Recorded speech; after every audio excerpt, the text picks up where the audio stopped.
दोस्तों आज के इस वीडियो में हम आपको ये बताएंगे कि दरअसल जो उत्तर प्रदेश से लेकर बिहार तक आरआरबी एनटीपीसी मामले में हंगामा मचा हुआ है। छात्र आंदोलन कर रहे हैं, पुलिस छात्रों को लाठियां भाज रही हैं, साथ ही साथ छात्र रेलवे को नुकसान पहुंचा रहे हैं, बोगियां जला रहे हैं। उसके पीछे का कारण क्या है, तमाम चीजें हम आपको इस वीडियो में बताने वाले हैं। लेकिन सबसे पहले आपको ये बता दें कि दरअसल आरआरबी एनटीपीसी है क्या चीज। जो लोग नहीं जानते हैं उनके लिए ये चीज जानने की है। तो दरअसल आरआरबी का फुल फॉर्म होता है रेलवे रिक्रूटमेंट बोर्ड और एनटीपीसी का फुल फॉर्म होता है नॉन टेक्निकल पॉपुलर कैटेगरीज।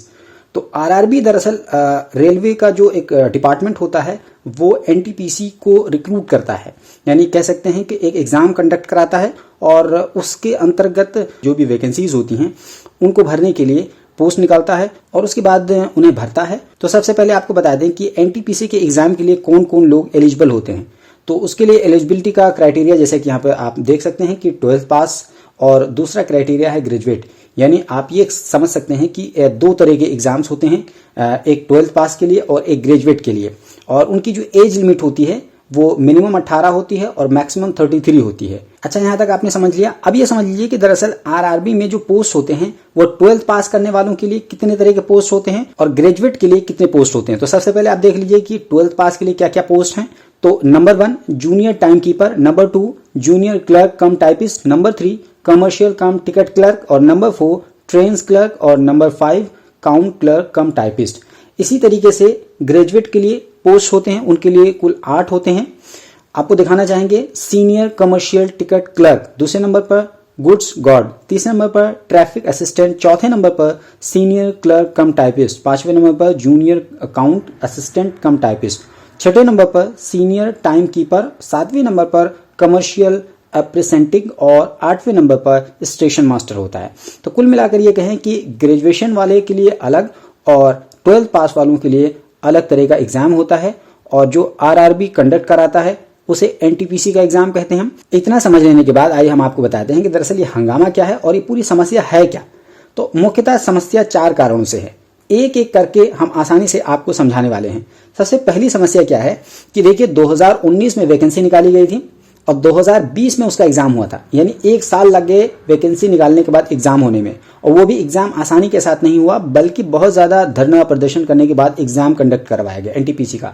और उसके अलावा जब रिजल्ट आया तो उसमें भी 1 साल लग गए, 2021 में उसका रिजल्ट आया। यानी वैकेंसी निकली 2019 में, एग्जाम हुआ 2020 में और रिजल्ट आया 2021 में, सीधे सीधे 3 साल हो गए। तो ये सबसे पहली समस्या ये है कि एनटीपीसी जो है उसका रिजल्ट इतनी देर में क्यों आता है। और दूसरी समस्या यह है कि आरआरबी द्वारा ये बात कही गई थी कि एनटीपीसी के एग्जाम के जो रिजल्ट होगा वो 20 गुना होगा, यानी 7.5 लाख रिजल्ट्स आएंगे। लेकिन आए कितना, 3.8 लाख, यानी 3,80,000। तो जाहिर सी बात है कि 3,80,000 जो रिजल्ट आए तो बाकी जो लोग थे उनका तो बहरहाल सवाल करना ही था सरकार से और उन्होंने सवाल किया और सवाल उनका दूसरे तरीके से हो गया, उग्र तरीके से हो गया, जो कि ठीक नहीं है। तो बहरहाल ये सरकार को जवाब देना पड़ेगा, आरआरबी को जवाब देना पड़ेगा। जब आपने कहा था 20 गुना रिजल्ट देंगे लेकिन आपने लगभग 3.8 लाख रिजल्ट क्यों दिया। तो और उन्होंने उसका एक दूसरा तरीका बता दिया है। किन्होंने, आरआरबी ने। आरआरबी का ये कहना है कि ये जो 7.5 लाख है ये दरअसल हमने पूरा किया है और उन्होंने कुछ तिरकी तरीके से घुमा करके उसको कान पकड़ने की कोशिश की है। और कान किस तरीके से पकड़ा है, दरअसल जो ग्रेजुएशन के हैं तो ग्रेजुएशन के पोस्ट वालों को 2-2, 3-3 जगह उनके नाम दे दिए गए हैं। अब 3-3, 4-4 जगह अगर ग्रेजुएशन वालों के नाम आ जाएंगे तो जाहिर सी बात है ये 7.5 लाख तो हो ही जाएंगे। तो दरअसल बात यहां पर यह हुई थी कि 1 रिजल्ट 1 कैंडिडेट। तो यहां पर 1 रिजल्ट 1 कैंडिडेट ना दे करके उन्होंने एक ही नाम को 2-3 जगह दे दिया और उसको वैकेंसी में एक तरीके से रिजल्ट दिखा दिया। तो वो बात बिल्कुल ठीक नहीं है और कोई भी समझदार इंसान ये नहीं कहेगा कि ये 7.5 लाख है, बल्कि ये होगा कि 3.8 लाख है। लेकिन सरकार ने उसको खाना पूर्ति के तरीके से कागज पे 7.5 लाख दिखा दिया, क्योंकि एक आदमी को 3-3, 4-4 वैकेंसी दे दी गई तो ऐसी सूरत में वो तो हो ही जाएगा। और तीसरी समस्या यह थी कि दरअसल इसमें ग्रेजुएशन के अलग एग्जाम होते थे, इंटर का अलग एग्जाम होता था। लेकिन इस बार क्या किया गया है कि ग्रेजुएशन और इंटर के एग्जाम को एक ही एग्जाम के तरीके से करा दिया गया, यानी दोनों का एक ही पेपर दे दिया गया। अब दोनों का जब एक ही पेपर होगा तो जाहिर सी बात है कि इसमें ग्रेजुएशन वालों को फायदा होगा और फायदा ही फायदा होगा, इंटर वालों का नुकसान ही नुकसान होगा। सबसे पहला फायदा ये होगा कि ग्रेजुएशन वाले इंटर वालों से ज्यादा एलिजिबल होंगे, इस तौर पर कि इनको नॉलेज ज्यादा होगी, एक्सपीरियंस ज्यादा होगा, इनकी डिग्री अच्छी है। तो इस एतबार से कह सकते हैं कि ये ज्यादा क्वेश्चन हल कर पाएंगे इंटर के कंपैरिजन में। तो इस एतबार से इनको एक फायदा हो गया। और ग्रेजुएट्स को दूसरा फायदा यह है कि ग्रेजुएशन के लिए जो वैकेंसी थी वो उसके लिए एलिजिबल होंगे ही होंगे, साथ ही साथ इंटर के लिए भी वो एलिजिबल हो जाएंगे, क्योंकि वो इंटर करके भी आए हैं। तो जाहिर सी बात है इनके लिए एक तरीके से 2 अपॉर्चुनिटी है और इंटर वालों के लिए एक तरीके से कह सकते हैं कि एक भी नहीं है। ठीक। तो उस इतरबाज से ग्रेजुएशन वालों के लिए फायदा ही फायदा और इंटर वालों के लिए नुकसान ही नुकसान। तो ये तीसरी समस्या थी। हालांकि ये बहुत बड़ी समस्या नहीं थी, लेकिन बहरहाल उसमें से एक तीसरी समस्या थी। चौथी और सबसे बड़ी समस्या ये थी कि आरआरबी ने जो रिजल्ट की बात कही थी, और रिजल्ट तो बहरहाल उसने दिया नहीं जितना देना था, और उसके साथ ही साथ उसने उसी दौरान एक नोटिफिकेशन निकाल दिया। अभी तक के जिनका रिजल्ट अधर्म में अटका हुआ था वो तो प्रदर्शन कर ही रहे थे, साथ ही साथ आरआरबी ने एक और नोटिफिकेशन निकाल दिया ग्रुप डी वालों के लिए। और ग्रुप डी वालों को ये कह दिया कि अब आपको जो एग्जाम देने होंगे वो 2 बार एग्जाम देने होंगे, एक प्री का देना होगा, एक मेंस का देना होगा। तो अब तक जो 50 सालों से वो सिर्फ प्री का देते हुए आए थे, अब उनके लिए एक नई मुसीबत खड़ी हो गई कि अब उनको मेंस का भी देना होगा, 2 एग्जाम्स देने होंगे। तो ग्रुप डी वाले की संख्या जो थी वो बहुत ज्यादा थी, लगभग 1.5 करोड़ की संख्या थी। तो वो जो 1.5 करोड़ की जो संख्या थी वो एक साथ उग्र हो गई, यानी इनके साथ मिल गई, मर्ज हो गई।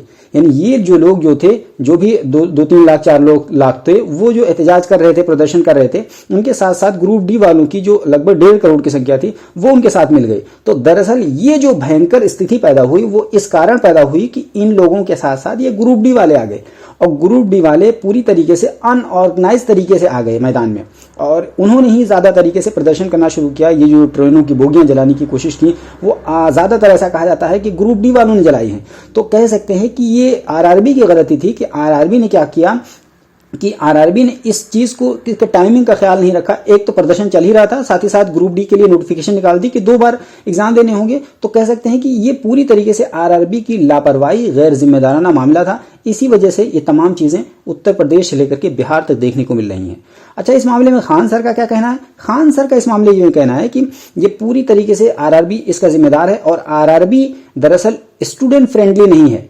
आरआरबी की सबसे बड़ी गलती क्या, वो स्टूडेंट फ्रेंडली नहीं है। आरआरबी का कहना है कि हमारा एग्जाम लेट इसलिए हुआ कि हमें कोई एजेंसी नहीं मिला। आप लोग हमसे सवाल पूछने आए हैं, क्या इस तरह से आरआरबी ने कभी बुला के बोला? नहीं बोला, इनकी गलती है। तो स्पष्ट बोलना चाहिए कि हमें एजेंसी नहीं मिल रही है, क्योंकि दुनिया का सबसे बड़ा एग्जाम है, आप 6 महीना इंतजार कर लीजिए। जो गरीब बच्चा है वो 6 महीना कुछ काम कर लेता, वो बेचारा पटना में मर रहा है कि हमारा एग्जाम कल होगा कि 2 साल बाद होगा कि इस जन्म में होगा कि नहीं, इसलिए तो उसको बस आप जो काम कीजिए बता के कीजिए। तो दरअसल खान सर ने इस पूरे मामले में बहुत ही कड़ी प्रतिक्रिया दी है, प्रेस कॉन्फ्रेंस की है, और साथ ही साथ छात्रों के साथ पूरी तरीके से कंधे से कंधा मिलाकर के बातचीत की है।